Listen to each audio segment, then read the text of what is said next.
ভেজাল আর ভেজাল। এই নাও চা। আসসালামু আলাইকুম আন্টি। ওয়ালাইকুম আসসালাম।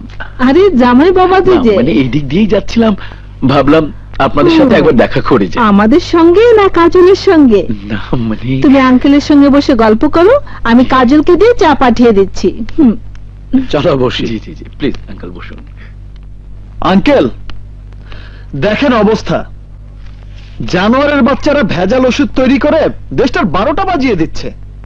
দেখেছি, ওই নিউজটাই পড়ছিলাম। তুমি তো কাজলের সিকিউরিটি, তাই না? ইয়েস। চাকরির পাশাপাশি তুমি কি দেশের ভালো মন্দ নিয়েও চিন্তা ভাবনা করো? শুধু চিন্তা করি না, ওদের ধরতে পারলে হাত পা ভেঙে পঙ্গু বানিয়ে ফুটপাতে ভিক্ষুকদের কাতারে বসিয়ে দিতাম। গুড, একেবারে খাসা বলেছো। আচ্ছা দুলা ভাই, আপনার পদবিও তো মির্জা, তাছাড়া শুনেছি আপনি বেশ কয়েকটি ক্লিনিক আর ওষুধ কোম্পানির মালিক। মির্জা ল্যাবের সাথে আপনার কোনো সম্পর্ক নেই তো? ও শাট আপ! ভাব, এত রেগে যাচ্ছেন কেন? শান্ত হও বাবা, শান্ত হও।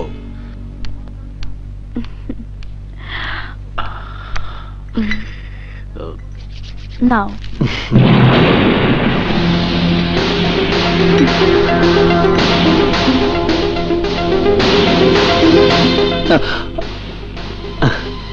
আপনার চা নিন, ধরুন। কাজল নিজের হাতে দেয়নি বলে অভিমান করবেন না। শত হলেও কাজল মেয়ে মানুষ, হবু স্বামীর সামনে লজ্জা বলে একটা কথা আছে না। নিন। সত্যি আবির, তোমার সাইকোলজি দারুণ। ঠিক বলেছিল জামাই বাবাজি। নিন, ঠিক বলেছেন। আমার একটু তাড়া ছিল আঙ্কেল, আজ আমি আসি। জি ঠিক আছে বাবা, ঠিক আছে। যান। টুপিট। কাজলের জন্য এমন সুপাত্র পাবো আমি তা কল্পনাও করিনি। ঠিক বলেছেন, মানুষ ভাবে একরকম, হয়ে যায় আর একরকম। রকম সকম বুঝি না। মির্জা আবির কি রাস্তার ফকির? ওরকম একটা কোম্পানি বন্ধ হলে আমার কিচ্ছু যাবে আসবে না। আরে 6 মাসে আমি ইনকাম করেছি মিনিমাম 50 কোটি টাকা। ইনকাম তো হবেই। ডাক্তার মবিন মানুষের বডিতে ছুরি চালিয়ে কিডনি পাচার করেছে 20 কোটি টাকার, চোখ পাচার করেছে 25 কোটি টাকার, আর রক্ত বিক্রি করে কামিয়েছে 5 কোটি টাকা। আর যেগুলো ফ্রিজিং করে রাখা আছে তার বর্তমান মূল্য হবে মিনিমাম 20 কোটি টাকা। কারেক্ট, ঠিক বলেছ, ঠিক। বলুন।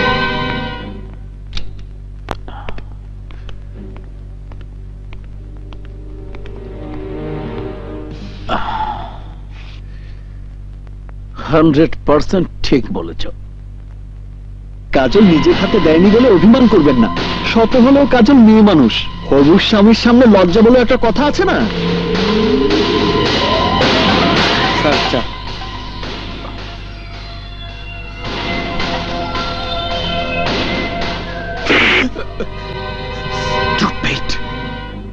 চায়ের কাপটা আমার হাতে দিতে পারলি না?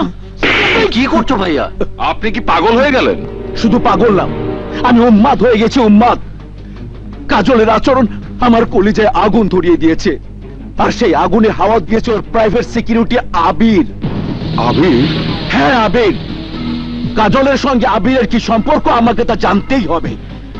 লাখ টাকার বাগান খায় 1 টাকার ছাগলে। নে ধর। 5 টাকা দিলেন, ভাড়া তো 20 টাকা। চুপ কর। আমার ভাইজান আসাদের বিয়ের সময় আমি যখন এই বাড়িতে এসেছি তখন ভাড়া দিয়েছি 5 টাকা। ছোট ভাই আহাদের বিয়ের সময় যখন আমি এই বাড়িতে এসেছি তখনও ভাড়া দিয়েছি 5 টাকা। এখন ভাতিজির বিয়েতে এসেছি, তুই 5 টাকাই ভাড়া পাবি। আমার নীতি কখনো বদলায় না। এ আবার কেমন নীতি? আরে বেটা, মুরব্বী মানুষের নীতি তুই বুঝবি না। যাবার।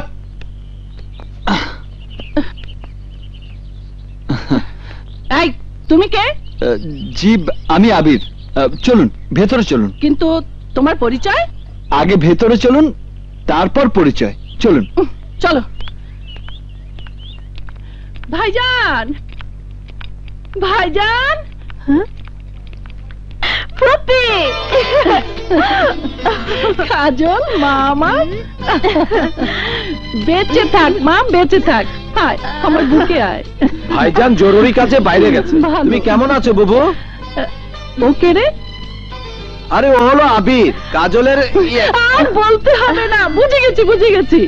এই না হলো জামাই, কাজলের কপাল ভালো। বুবু আগে আমার কথা শোনো। আরে শোনাশুনি পরে, আগে আমাকে দু চোখ ভরে দেখতে দে। তা বাবা তুমি কি করো?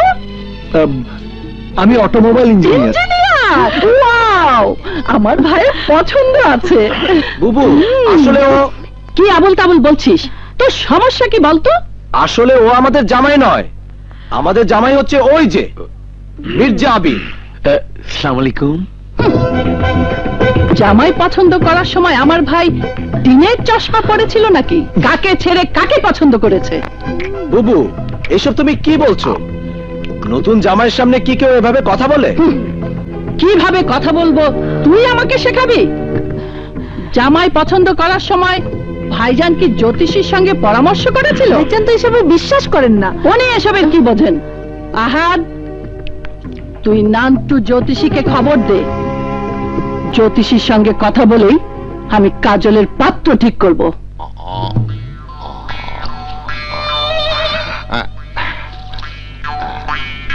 এই হাতটা দেখি। বাহ, ভেরি গুড। তোমার হাতে রেখা বলছে তুমি সৌভাগ্যবতী। তোমার মনের বাসনা খুব শিগগিরই পূরণ হতে চলেছে। তুমি ভালো একটা স্বামী পাবে।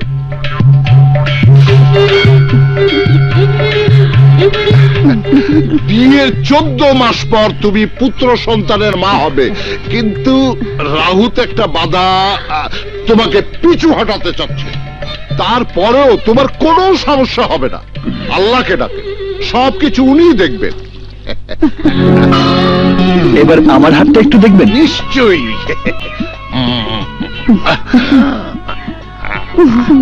The best. এই মাসে আমি যত হাত দেখেছি তার মধ্যে তোমার হাত সবচাইতে ভালো। প্রতিটি রেখা হীরার মতো ঝকঝক করছে। আল্লাহ চাইলে এই মাসেই তোমার বিয়ে হবে। কি ব্যাপার, তুমি আমাদেরকে না জেনে বিয়ে ঠিক করে রেখেছো? মেয়েটাকে মানে কোথায় থাকে? কাজলের এঙ্গেজমেন্টে এসে একটা মেয়ে দেখেছি। কে সে? সাসপেন্স। আমার বউ কে হবে তা সময়ই বলে দেবে, ততক্ষণ পর্যন্ত সাসপেন্স। জ্যোতিষী সাহেব, এবার আপনি এনার হাত দেখুন। দেখুন।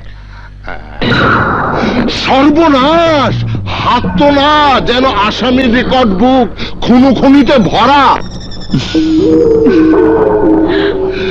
বিয়ের দাওয়াত খাবে, কিন্তু বিয়ের পিঁড়িতে বসার সৌভাগ্য হবে না। যে মেয়েকে বিয়ে করবে তার কপালে শুধু অত্যাচার অপমান ছাড়া আর কিছুই জুটবে না। কিন্তু কই কই কই কই কি করছিস বল? বিয়ের রেখা। ভালো করে দেখুন, দুদিন পরে ওর বিয়ে। 2 দিন কেন, 2 জন্মে ওর বিয়ে হবে না। ওর হাতে তো বিয়ের রেখাই নেই। সমস্ত গ্রহ নক্ষত্র মুখ ঘুরিয়ে বসে আছেন।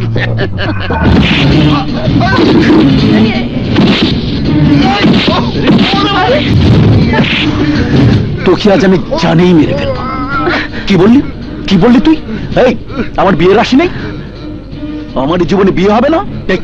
এইবার দেখ আমি তোকে কোন রাশি দেখাই। ছাড়ুন ওকে, ও না বুঝেই কথাটা বলেছে।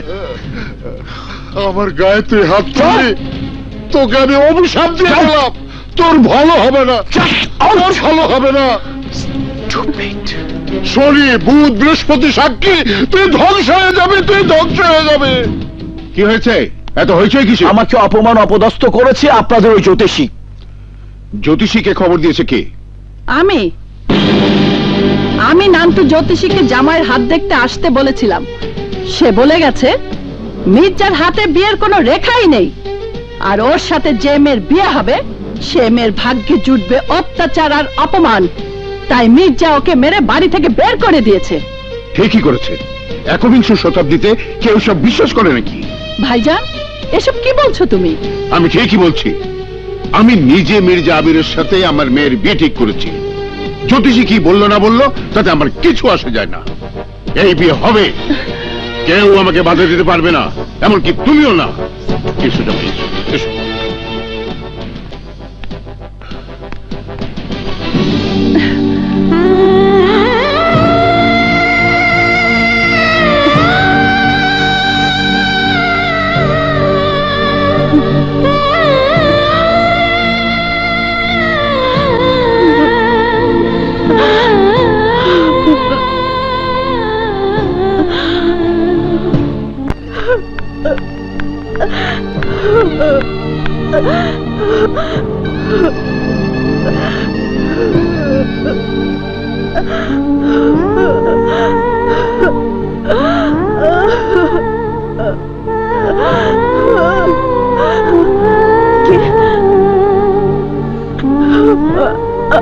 আবির,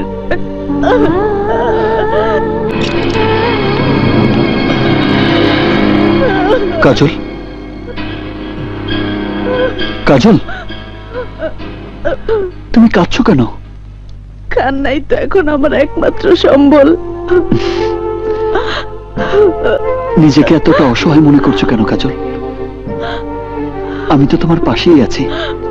তবু আমার অনেক ভয় হয়, তুমি যদি আমার জীবন থেকে হারিয়ে যাও তখন আমি কি দিয়ে বাঁচবো? তুমি আমাকে এখান থেকে অন্য কোথাও নিয়ে চলো আবির। এই বাড়িতে আমার দম বন্ধ হয়ে আসছে। জীবনে আমি কখনো হারতে শিখিনি কাজল। তোমাকে নিয়ে পালিয়ে গেলে সবাই আমাকে বলবে কাপুরুষ। কাপুরুষের অপবাদ মাথায় নিয়ে প্রেমকে আমি কলঙ্কিত করতে চাই না। আবির, হ্যাঁ, আমার বিশ্বাসের দেয়ালটা অনেক বেশি মজবুত, অনেক বেশি শক্ত। আমার প্রেম কখনো মিথ্যে হতে পারে না। সকলের সামনে তোমাকে বিয়ে করে আমি বুঝিয়ে দেব পৃথিবীতে প্রেমের